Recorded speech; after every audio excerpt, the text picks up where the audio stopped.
नमस्कार मित्रांनो, परत एकदा माझ्या युट्यूब चॅनलमध्ये आपल्या सर्वांचं स्वागत आहे. केमिस्ट्रीची आपली जी सिरीज आहे ती अशी सुरू राहणार आहे. पण काही लोकांनी युट्यूबवरच्या म्हणजे अख्ख्या महाराष्ट्रातल्या लोकांनी मला हे सांगितलं की तुम्ही केमिस्ट्री चांगलं शिकवता, तर तुम्ही इतर सब्जेक्ट जे आहेत म्हणजे फॉर एक्झाम्पल मॅथमॅटिक्स किंवा फिजिक्स त्याचे पण काही लेक्चर्स घ्या, जेणेकरून आम्हाला त्याचं सुद्धा थोडंसं नॉलेज येईल. ओके, तर मग आज आपण एक काम करणार आहोत. हॅलोजन डेरिव्हेटिव्ह हा चॅप्टर जो आहे तो आपला सुरूच राहणार आहे केमिस्ट्रीची सिरीज. आज आपण एक सेकंड सब्जेक्ट इथे घेतोय, तो म्हणजे मॅथमॅटिक्स. ओके, मग मॅथमॅटिक्स मध्ये मित्रांनो दोन पार्ट आहे, mathematics part 1 part 2. Mathematics part 1 मध्ये total there are some chapters. त्यातला फर्स्ट चॅप्टर आहे, सर्वात इझी चॅप्टर आहे. खरं तर फुकटचे मार्क हे तुम्हाला आहेत. जर हा चॅप्टर तुम्ही चांगला केला तर निश्चितच तुम्हाला याच्यापासून फायदा होईल, आणि त्या चॅप्टरचं नाव आहे मॅथमॅटिकल लॉजिक. ओके, मग आता या चॅप्टरला आपण स्टार्ट करतोय. ठीक आहे, सर्वात पहिला प्रश्न असा येतो की हे लॉजिक म्हणजे काय असतं. ओके, तर मित्रांनो बऱ्याचशा गोष्टी अशा ज्या घडत असतात डे टू डे लाईफ मध्ये त्याला काहीतरी लॉजिक असतं. खरं तर लॉजिक हा जो वर्ड आहे किंवा हा जो शब्द आहे हा कुठनं आलाय मित्रांनो? So it is came from the Greek word. Okay, आणि तो जो ग्रीक वर्ड आहे तो वर्ड आहे लोगोज.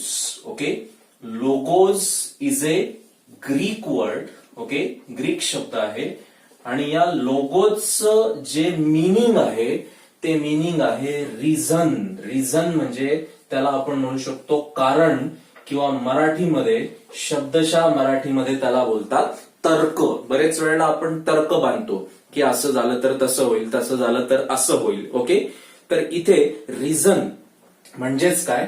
तर्क, ज्याला बोलतात ग्रीक लँग्वेज मध्ये लोगोज, आणि या लोगोज वरनं वर्ड आलेला आहे लॉजिक्स. ओके, आता खरं तर लॉजिकची सुरुवात कशी झाली हे मी तुम्हाला सांगतो. एन्शियंट ग्रीस म्हणजे प्राचीन ग्रीसमध्ये ओके काही विचारवंत होते, काही थिंकर होते, फिलॉसॉफर होते. त्यातला एक फिलॉसॉफर होता, त्याचं नाव आहे अरिस्टॉटल. ओके, या अरिस्टॉटलने सर्वात पहिल्यांदा लॉजिक हा जो वर्ड आहे याची सुरुवात केली होती. अँड सुरुवातीला सिस्टमॅटिक जो स्टडी खरं तर केला गेला लॉजिकचा, ओके, हा सर्वात प्रथम कोणी केला? अरिस्टॉटल या सायंटिस्टने केला. ठीक आहे, मग त्याच्यानंतर बरेच वर्ष निघून गेले, आणि आणखी एक अमेरिकन मॅथमॅटिशियन आणि एक अमेरिकन फिलॉसॉफिस्ट, ज्याला आपण म्हणू शकतो इंग्लिश फिलॉसॉफिस्ट, त्याचं नाव होतं जॉर्ज बुल. ओके, या जॉर्ज बुलने या लॉजिकला नंतर आणखी डेव्हलप केलं. म्हणजे खरं तर सुरुवात जी आहे ती केली होती कोणी? अरिस्टॉटलने, आणि त्याला खरं तर जे डेव्हलप केलेलं आहे ते कोणी डेव्हलप केलं? जॉर्ज बुलने. ठीक आहे, आता जॉर्ज बुलच्या बाबतीत तुम्हाला आणखी एक गोष्ट सांगतो जी तुमच्या टेक्स्टबुक मध्ये दिलेली नाहीये. पुढे जाऊन काही लोक मे बी इंजिनिअरिंगला जातील, तर इंजिनिअरिंग मध्ये एक ब्रांच आहे, त्या ब्रांचचं नाव आहे इलेक्ट्रॉनिक्स. या इलेक्ट्रॉनिक्स मध्ये आणखी एक सब ब्रांच आहे ज्याला आपण बोलतो डिजिटल इलेक्ट्रॉनिक्स. आजकाल जेवढ्या पण गोष्टी आपण युज करतोय या सगळ्या डिजिटल गोष्टी युज करतो. तर या डिजिटल इलेक्ट्रॉनिक्स मध्ये या जॉर्ज बुलने रिव्हॉल्युशन घडवून आणलेली आहे, आणि त्याने एक स्वतःचा अल्जेब्रा तिथे डेव्हलप केला. त्या अल्जेब्राला म्हटलं जातं Boolean algebra. Okay, so this is nothing but the revolution in the logic. ठीक आहे, यानंतर आता मेन टॉपिक कडे आपण इथे वळूया की जेव्हा केव्हा आपल्या माइंडमध्ये विचार येतात. ओके, आता मी जे तुमच्याशी बोलतोय हे विचार आहेत, these are called as thoughts. Okay, आणि हे जे थॉट्स आहेत हे थॉट्स मला जर तुम्हाला सांगायचे असेल तर त्यासाठी मला काय लागते? Language. There must be a language. आता मी सध्या तुमच्याशी मराठीमधनं बोलतोय. ठीक आहे, म्हणजे थॉट्स असतात ते सांगण्यासाठी आपल्याला कशाची गरज असते? लँग्वेज. आणि लँग्वेज जे खरं तर बनतं ते कशापासनं बनतं? सेंटन्स पासनं बनतं. सेंटन्स म्हणजे ज्याला आपण शब्दशः मराठीमध्ये बोलतो वाक्य, आणि या सेंटन्स मध्ये खूप महत्वाची गोष्ट मित्रांनो आता सांगणार आहे तुम्हाला मी, ज्याला बोलतात स्टेटमेंट. ओके, सेंटेन्स वेगळं आणि स्टेटमेंट वेगळं. मग या स्टेटमेंटलाच लॉजिक मध्ये महत्व आहे, कारण नुसतं सेंटेन्स असेल तर त्याला लॉजिक असू शकत नाही. But if it is a statement then logic comes. Okay, मग सिम्पली लॉजिक जे असतं बेसिकली हा कशाचा स्टडी आहे? Logic first deals with the method of reasoning. Reasoning आपल्याला इथे लागतंय. ओके, आणि रिझनिंग जर हवा असेल तर त्यासाठी सेंटेन्स आपल्याला लागतात, काही स्पेशल सेंटेन्सेस लागतात ज्यांना आपण बोलतो स्टेटमेंट. ओके, मग आजचा आपला जो फोकस आहे तो या टॉपिकवर असणार आहे, तो म्हणजे स्टेटमेंट. ठीक आहे, आता हे स्टेटमेंट कोणाला म्हणायचं त्याचे काही एक्झाम्पल्स आपण बघतोय आणि ते एक्झाम्पल्स बघितल्यानंतरच तुम्हाला कळेल की एक्झॅक्टली स्टेटमेंट म्हणजे काय असतं. ओके, मग मित्रांनो स्टेटमेंट म्हणजे काय असतं? स्टेटमेंटची डेफिनेशन मी तुम्हाला सर्वात पहिल्यांदा सांगतो. स्टेटमेंट म्हणजे काय? अगदी simple, it is A declarative sentence. What is statement? It is A declarative sentence. पहिली गोष्ट डिक्लेरेटिव्ह सेंटन्स असलं पाहिजे. ओके, त्याच्यानंतर एक तर ते स्टेटमेंट काय असलं पाहिजे? ट्रू, नाही तर मग ते काय असलं पाहिजे? फॉल्स. म्हणजे ट्रू एक तर ते असेल किंवा फॉल्स असेल, पण या दोन्हीही गोष्टी सायमल्टेनियसली असू शकत नाही. म्हणजे एखादं सेंटेन्स हे ट्रू पण आहे आणि फॉल्स पण आहे असं होऊ शकत नाही. आणि असं जर का असेल तर ते जे डिक्लेरेटिव्ह सेंटेन्स असतं त्याला आपण काय बोलू शकतो? स्टेटमेंट. येत आहे लक्षात? फॉर एक्झाम्पल, एक एक्झाम्पल आपण घेऊ इथे. से एक्झाम्पल असं आहे, Delhi is the capital of India. Okay, so हे जे सेंटेन्स मी इथे दिलेलं आहे, इथे मी डिक्लेअर केलंय. काय डिक्लेअर केलंय? की Delhi is the capital of India. Delhi ही भारताची राजधानी आहे. ओके, आणि दुसरी गोष्ट तुम्हाला हे चेक करायचंय की हे स्टेटमेंट एकतर ट्रू आहे किंवा फॉल्स आहे. सो अगदी सिंपल, सगळ्यांना आपल्याला माहिती आहे, जग जाहीर आहे की Delhi is a capital of India म्हटल्यानंतर हे स्टेटमेंट कसं आहे? ट्रू. म्हणजेच थोडक्यात हे स्टेटमेंट कसं आहे? फॉल्स. फॉल्स नाहीये, हे स्टेटमेंट कसं आहे? ट्रू. मग याला आपण काय म्हणू शकतो? स्टेटमेंट. ओके, हे एक डिक्लेरेटिव्ह सेंटेन्स असलं पाहिजे, एक तर ट्रू असलं पाहिजे नाहीतर फॉल्स असलं पाहिजे, आणि दोन्ही गोष्टी एक साथ होता कामा नये. म्हणजे ट्रू पण आहे आणि फॉल्स पण आहे, मग त्याला आपण स्टेटमेंट म्हणणार नाही. ओके, आता याच्यानंतर एक वर्ड तुम्हाला या चॅप्टर मध्ये खूप शिकायला मिळेल, खूप ऐकायला मिळेल, तो म्हणजे truth value of A statement. Statement काय हे तुम्हाला आता कळालेलं आहे. ठीक आहे, दोनच गोष्टी आहेत इथे, दोनच केसेस आहेत. स्टेटमेंट एक तर काय असू शकतं? ट्रू. अदरवाईज स्टेटमेंट काय असू शकतं? फॉल्स. इथे काही तिसरी कंडिशन नाहीये मित्रांनो. अगदी सोपं आहे. स्टेटमेंट जर का ट्रू असेल तर त्याला डिनोट केलं जातं by letter capital T. This is known as the truth value. Okay, that is T. आणि जर स्टेटमेंट फॉल्स असेल तर त्याची जी ट्रूथ व्हॅल्यू आहे ती काय असते मित्रांनो? एफ. एवढं तुम्हाला लक्षात ठेवायचं आहे. आणि सर्वात महत्वाची गोष्ट, पुढे जाऊन हे जे मोठे मोठे स्टेटमेंट्स आहेत यांना आपण शॉर्टकट मध्ये डिनोट करणार आहोत. मग सेंटेन्सेसला मॅथमॅटिकल लॉजिक्स मध्ये स्मॉल लेटर्सने डिनोट केलं जातं आणि ते स्मॉल लेटर्स असे असतात, for example P, Q, R, S, etcetera. Okay, so या पद्धतीने स्टेटमेंट आणि त्याची ट्रूथ व्हॅल्यू हे तुम्हाला समजलेलं असेल. ठीक आहे, आता आपण एक काम करू. सेंटेन्स पासनं स्टेटमेंट बनतं, ते एक तर ट्रू असतं किंवा फॉल्स असतं, आणि त्याची ट्रूथ व्हॅल्यू कशी काढायची हे आपण बघितलं. ठीक आहे, आता मी तुम्हाला काही एक्झाम्पल्स देतो. सगळेच सेंटेन्सेस जे आहे हे काही स्टेटमेंट असू शकत नाही, त्याला काही अपवाद असतात. There are some options. Okay, मग कसं ओळखायचं तर त्यासाठी आपल्याला काही एक्झाम्पल्स इथे डिस्कस करावे लागतील. सो काही इलस्ट्रेशन्स आपण इथे कन्सिडर करू म्हणजे तुम्हाला एक्झॅक्टली कळेल की स्टेटमेंट म्हणजे काय असतं. ओके, आता आपण काही एक्झाम्पल्स बघणार आहोत, काही इलस्ट्रेशन बघणार आहोत, ज्याच्यामध्ये आपल्याला हे कळेल की दिलेलं जे सेंटेन्स आहे हे स्टेटमेंट आहे की नाही. ठीक आहे, तर सुरुवात करू आपण. पहिलं सेंटेन्स तुम्हाला बघायचं आहे. पहिलं सेंटेन्स असं आहे, sun rises in the east, म्हणजे सूर्य पूर्वेला उगवतो. आता हे जे काय लिहिलेलं आहे हे सेंटेन्स स्टेटमेंट आहे मित्रांनो, because it is a declarative sentence, पहिली गोष्ट तर. ठीक आहे, आणि याला हे जे सेंटेन्स आहे याला ट्रूथ व्हॅल्यू आहे.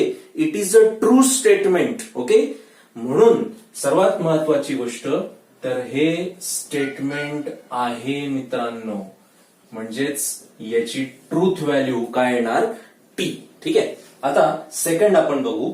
5 multiplied by 2 is equal to 11.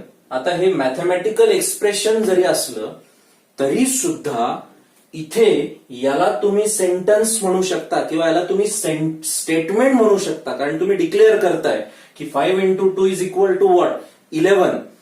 भलेही हे चुकीचं असो, 5 इंटू 2 इज इक्वल टू काय असतं, 10. हे सगळ्यांना आपल्याला माहिती आहे, म्हणजे याची ट्रूथ व्हॅल्यू जी आहे ही फॉल्स आहे, पण तरी सुद्धा आपण याला स्टेटमेंट म्हणू शकतो. So this is a statement आणि याची ट्रूथ व्हॅल्यू काय असेल, एफ. तशीच पहिल्याची ट्रूथ व्हॅल्यू काय होती, टी. ठीक आहे, आता हे सेंटेन्स बघा, थोडंसं वेगळं आहे. सेंटेन्सची सुरुवात अशी आहे, please give me your pen.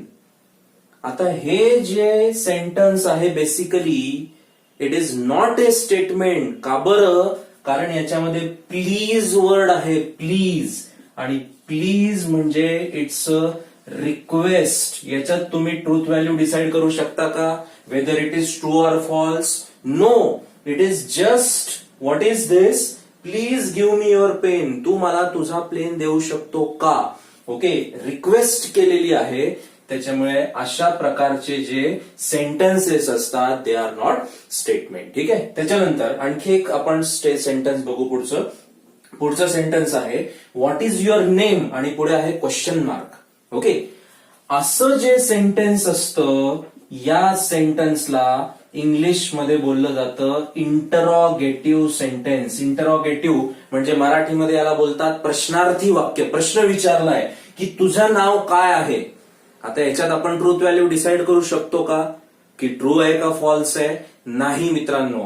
So जर प्रश्न विचारला गेला असेल, इंटरॉगेशन असेल, तर ते सुद्धा स्टेटमेंट नसतं. हे लक्षात घ्यायचं आपल्याला. चला त्याच्यानंतर पुढचा सेंटेन्स आपण बघू. Every triangle has 3 sides. Declare केलेलं आहे. ट्रायंगल सगळ्यांनी पाहिलेलं आहे. ट्रायंगलला 3 बाजू असतात, 3 साइड्स असतात, हे सगळ्यांना माहिती आहे. म्हणजे इथे आपण हे सांगू शकतो की हे स्टेटमेंट ट्रू आहे का फॉल्स आहे. त्याच्यामुळे दिस सेंटेन्स इज ए स्टेटमेंट, म्हणजे हे स्टेटमेंट आहे आणि याची ट्रूथ व्हॅल्यू आहे टी मित्रांनो. ओके, सो समजतंय तुम्हाला मी काय बोलतोय? हा, आता पुढचं सेंटेन्स आपण बघू. What a beautiful place it is, आणि त्याच्या पुढे तुम्ही हे साइन बघा. It is a exclamatory sign. Okay, exclamatory, उद्गारार्थी, उद्गारवाचक चिन्ह आहे. सरप्राइज्ड. ओके, सो इथे आपण म्हणू शकतो का की ट्रू आहे का फॉल्स आहे? नाही. त्याच्यामुळे अशा पद्धतीचे सेंटेन्स हे स्टेटमेंट्स मध्ये येत नाही, कारण आपण इथे परत डिसाइड करू शकत नाहीये की इथे स्टेटमेंट ट्रू आहे का फॉल्स आहे. आणखी एक स्टेटमेंट आपण इथे बघू. सेंटेन्स आपण बघू. सेंटेन्स असं आहे, ओपन द विंडो, खिडकी उघड.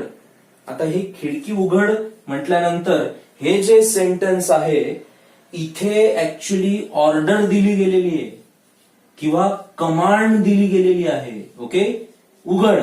मग आता याच्यात ट्रू आणि फॉल्सचा काहीच संबंध नाही. ओके, खिडकी उघड.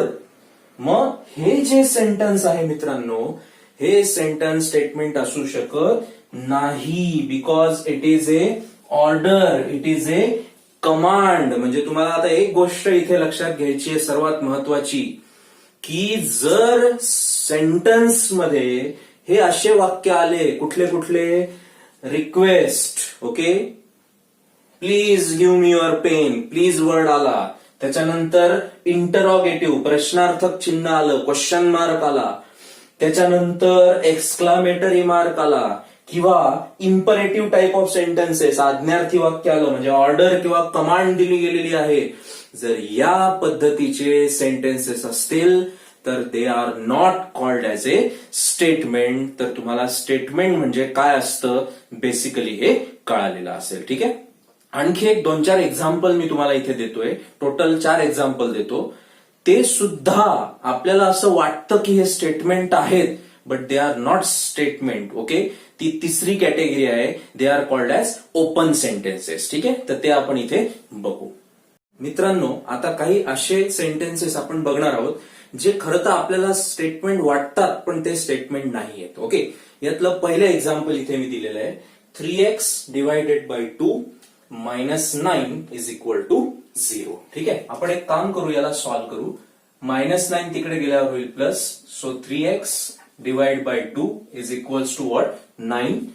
2 into 9 is equal to 18. So 3x is equal to 18. म्हणजेच x ची व्हॅल्यू इथे किती येणार 6. ओके. आता सुरुवातीला जेव्हा आपण इथे बघतोय तेव्हा आपल्याला असं दिसतंय की हे स्टेटमेंट आहे, but it is not a statement. कारण जर x इज इक्वल्स टू 6 येत असेल तरच इथे आन्सर काय येणार आहे 0. जर x is not equal to 6, तुम्ही x च्या जागी जर 6 च्या ऐवजी कुठली गोष्ट जर पुट केली तर इक्वेशन हे सॅटिस्फाय होत नाही. ओके. म्हणजे थोडक्यात इथे होतं काय ते लक्षात घ्या की हे स्टेटमेंट ट्रू केव्हा आहे, जेव्हा x इज इक्वल टू 6 असेल आणि x इज इक्वल टू 6 नसेल तेव्हा हे स्टेटमेंट काय होतंय फॉल्स. म्हणजे थोडक्यात काय झालं, एकाच वेळेला दोन्ही गोष्टी घडताय. आणि आपण डेफिनेशन बघितलेली आहे काय, कुठलंही डिक्लेरेटिव्ह सेंटेन्स हे स्टेटमेंट असतं पण त्यासाठी ट्रू आणि फॉल्स या दोन्ही कंडिशन एकसाथ व्हायला नको. They should not occur simultaneously. मग आता इथे दोन्ही गोष्टी सायमल्टेनियसली होत आहे आणि सिच्युएशन बाय सिच्युएशन म्हणजे जर सिच्युएशन आपण बदलली, एक्सच्या जागी जर आपण 6 टाकला तर ट्रू येतंय आणि सिच्युएशन जर का चेंज झाली तर लगेच आपला आन्सर बदलतंय, ट्रूथ व्हॅल्यू बदलते. जर असे काही सेंटेन्सेस असतील तर दे आर नॉट स्टेटमेंट. लक्षात घ्या. ओके. हा, सेकंड आपण बघू. He is tall. आता या सेंटेन्स मध्ये म्हटलंय की तो उंच आहे, पण मित्रांनो ही गोष्ट जी आहे ही पर्सन टू पर्सन व्हॅरी करते. एखादा बुटका व्यक्ती असेल तो म्हणेल हा खूप उंच आहे. ओके. पण एखादा उंच व्यक्ती आहे तो त्यालाच काय म्हणेल की तू बुटका आहे. ओके. म्हणजे परत एकदा what is going to happen here, person to person situation is going to change. Okay. त्याच्यामुळे ही इज टॉल परत एकदा इथे कंडिशन आहे मित्रांनो. कोणी म्हणेल हो हो तो उंच आहे, काही लोक म्हणतील नाही नाही तो उंच नाहीये तो ठेंगणा आहे. ओके. त्याच्यामुळे इथे हे स्टेटमेंट असू शकत नाही, because person to person opinion काय होतंय चेंज. त्यानंतर पुढचं वाक्य आपण बघू. Maths is an interesting subject. आता ते शिकताय त्यांनाच माहिती मॅथ्स किती इंटरेस्टिंग आहे. काही लोकांना मॅथ्स खूप आवडतं, जसं की मला खूप आवडायचं, मला पैकीच्या पैकी मार्क्स असायचे मॅथ्समध्ये. ओके. पण काही लोकांना इतकं बोरिंग वाटतं ते की ते नकोसं वाटायला लागतं की नको मॅथ्स. मग लोक 11वी मध्ये मॅथ्स सोडून देतात आणि बायो हा ऑप्शन ठेवतात. ओके. तर इथे पण मित्रांनो पर्सन टू पर्सन ओपिनियन हे चेंज होतंय. काही लोकांना मॅथ्स इंटरेस्टिंग वाटत असेल पण काही लोकांना मॅथ्स हे काय वाटतं बोरिंग. त्याच्यामुळे हे सुद्धा स्टेटमेंट होऊ शकत नाही मित्रांनो.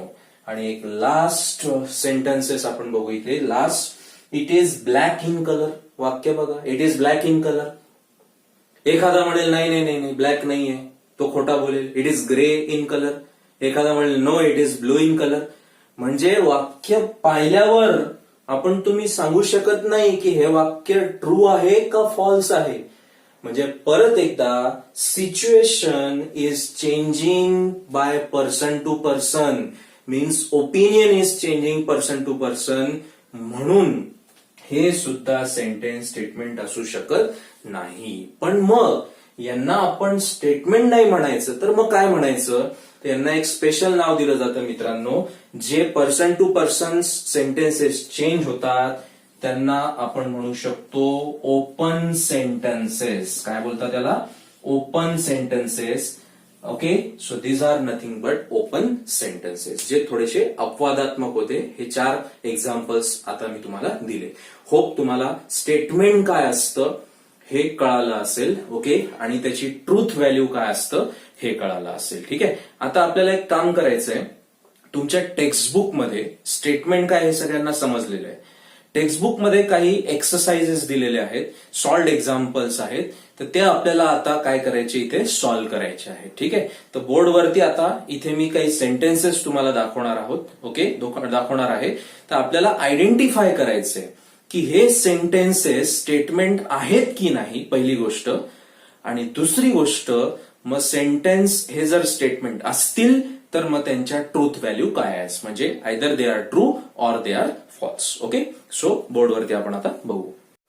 ओके मित्रांनो, बोर्डवरती आता काही सेंटेन्सेस आपल्याला दिसतील. तर आपल्याला काय करायचंय, फक्त सिम्पली हे लक्षात घ्यायचंय तुम्हाला की दिलेलं सेंटेन्स हे स्टेटमेंट आहे की नाही, आणि असेल तर मग त्याची ट्रूथ व्हॅल्यू काय आहे. ठीक आहे, सर्वात पहिलं सेंटेन्स इथे आपल्याला दिसतंय 6 into 4 is equals to 25. Okay, आता इथे सरळ सरळ आपल्याला दिसतंय की डिक्लेरेशन केलं गेलेलं आहे की 6 into 4 is equal to 25. 6 into 4 is equal to 25 म्हणजे काय आहे, इट इज ए स्टेटमेंट. म्हणजे सर्वात पहिले तर हे काय आहे, स्टेटमेंट आहे. आणि दुसरी गोष्ट, आता आपल्याला हे बघायचंय की हे ट्रू आहे का फॉल्स आहे, त्याच्यावरच आपण ते आयडेंटिफाय करू शकतो. 6 into 4 किती होतं, 24, पण इथे किती आहे, 25. म्हणजे थोडक्यात याची ट्रूथ व्हॅल्यू काय आहे, एफ, म्हणजेच हे कसं स्टेटमेंट आहे, फॉल्स. येतंय लक्षात? ओके, आता पुढचं बघा.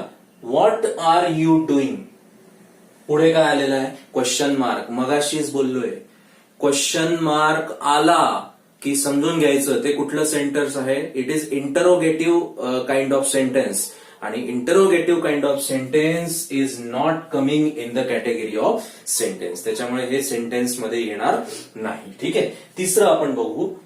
तिसरं स्टेटमेंट बघा. The quadratic equation x² - 5x + 6 is equals to 0 has 2 real roots. आता सर्वात पहिल्यांदा हे इक्वेशन कुठलं आहे ते लक्षात घ्या, क्वाड्रॅटिक.